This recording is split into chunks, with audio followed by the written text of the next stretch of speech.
সোহমের জন্মদিনে সকাল থেকেই থাকে স্ত্রী তনয়ার ব্যস্ততা। প্রত্যেক বছর জন্মদিনটা সোহম পরিবারের সাথেই কাটাতে পছন্দ করেন। স্ত্রী তনয়ার বিশেষ পরিকল্পনাও থাকে। জন্মদিনের মধ্যরাতে সারপ্রাইজ পার্টির আয়োজনও করেন। সেখানে পরিবারের সদস্যরা ছাড়াও সোহমের ছোটবেলার বন্ধুরা আমন্ত্রিত থাকেন।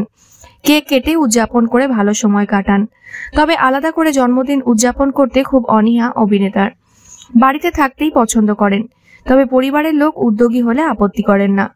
সোহমের স্ত্রী তনয়া জানান, জন্মদিনে সোহম নিয়ম করে কতগুলো জিনিস করতে পছন্দ করে। যেমন ও মন্দিরে যায়। এবারেও লেক কালীবাড়িতে আমরা ভোগের আয়োজন করেছি। কালীঘাটে মন্দিরেও যাওয়ার চেষ্টা করেন। প্রত্যেক বছর জন্মদিনে স্ত্রী তনয়া নিজের হাতে সোহমের জন্য রান্না করেন, আর মা রাঁধেন পায়েসটা। মঙ্গলবার সোহম নিরামিষ খান, তাই এবছর জন্মদিন মঙ্গলবারে পড়ায় কোনো আমিষ পদ ছিল না। সোহম খুবই খাদ্যরসিক, তাই এবার থাকছে পোলাও, পনির এবং আলু পোস্ত। তবে লুচি আলুর দম সোহমের ভীষণ প্রিয়। পাশে বিরিয়ানি থাকলেও তিনি আগে লুচি আলুর দমটাই খাবেন। সেটাও থাকছে মেনুতে। জন্মদিনের উপহার নিয়ে এখন আলাদা করে খুব বেশি পরিকল্পনা করতে পারি না, তাই ওর জন্য একটা বিশেষ কেক বরাদ্দ থাকে। সেটা সন্ধ্যায় আসবে। সন্ধ্যায় সকলের সাথে কেক কাটে সোহম।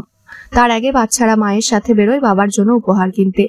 সময়ের সাথে সোহমের দায়িত্ব বাড়ায় পরিবারকে এখন আর তেমন সময় দিতে পারেন না, এমন ধারণাটাই ভুল। তার স্ত্রী বলেন, সোহমকে আমি একজন ফ্যামিলি পার্সন হিসেবে চিনি, কারণ ও কাজের বাইরে পরিবার ছাড়া আর কিছুই বোঝে না। যখন আমার বয়স কম ছিল তখন পরিবারকে সময় না দেওয়ার জন্য কখনো কখনো আমার একটু মন খারাপ হতো, কিন্তু পরে বুঝতে পেরেছি কাজের প্রতি ওর একটা আলাদা দায়িত্ব রয়েছে। একটা সময় ছিল যখন কেরিয়ারে সেই অর্থে সাফল্য ছিল না, চাইলেও সব জায়গায় আমরা ঘুরতে যেতে পারতাম না, কিন্তু এখন কাজের ব্যস্ততাও কোথাও যেতে পাই না। তাই আমিও নিজেকে মানিয়ে নিয়েছি। যে কোনো মানুষেরই জীবনে চড়াই উতরাই থাকে, সোহমের জীবনেও রয়েছে, কিন্তু আমি দেখেছি ব্যর্থতা থেকে শিক্ষা নিয়ে সবসময় এগিয়ে গেছে সোহম। ওর থেকে একটা জিনিসই শিখেছি, ধৈর্য। কারণ এই একটা জিনিসই মানুষকে স্বপ্ন পূরণ এবং এগিয়ে চলার পথে সাহায্য করে। ও একটু চাপা মনের মানুষ। মন খারাপের সময় বন্ধ দরজার পেছনে আমার সঙ্গে দুঃখ ভাগ করে নিয়েছে।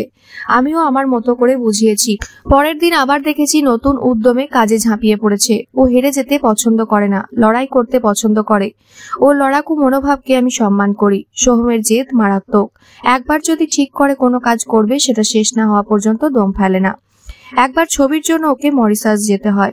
এদিকে একটা গাড়ি ওর পছন্দ হয়েছে, কিনবেই। সেদিনই গাড়িটা কিনেও প্লেন ধরেছিল। একটা গাড়ি নিয়ে যদি এরকম জেদ থাকে, তাহলে পেশা এবং ব্যক্তিগত জীবন নিয়ে দায়বদ্ধতা কতটা। জন্মদিনে এটাই চাই, সোহম যেন আরো সফল হয়। যে পরিকল্পনাই করুক, আমি ওর পাশে ছিলাম, আগামীতেও থাকবো। 2007 সালে সোহমের সঙ্গে আমার প্রথম আলাপ, তারপর প্রেম। 2012 সালে বিয়ে, এখন আমরা অভিভাবক। তাই বলতে পারি ওর সঙ্গে জীবনের অনেকগুলো পর্যায়ে কাটিয়ে এসেছি। আগামী দিনেও আমরা যেন এরকমই থেকে যাই। আজকে সোহমের জন্মদিনে ঈশ্বরের কাছে এটাই প্রার্থনা করি।